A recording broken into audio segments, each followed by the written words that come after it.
大家好，我是小丽。今天的时间不太充裕，我们就来做个简单的吧，来做一道土豆饼。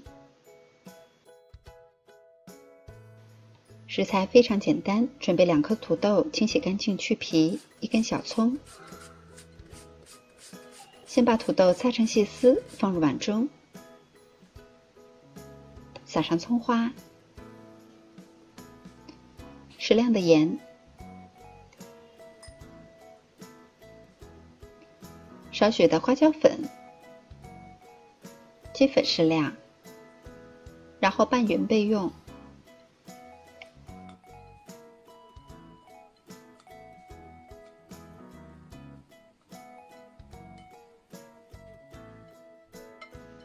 做法呢也是非常简单，平底锅中放入适量的植物油，放入我们准备好的土豆丝，用筷子把它摊平，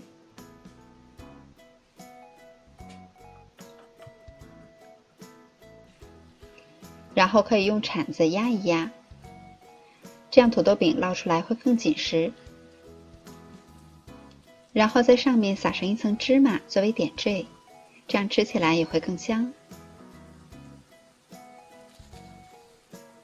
我们要开中小火慢慢的煎，大约煎3到5分钟。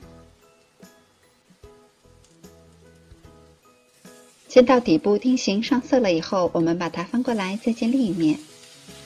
这个效果有点意外了，葱花有点糊了。翻过来以后再保持中小火煎2到3分钟，然后再次翻面烙个10几秒钟就可以关火出锅了。我们来看一下，颜色金黄金黄的，看起来还是非常有食欲的。我们再用刀把它切成小块。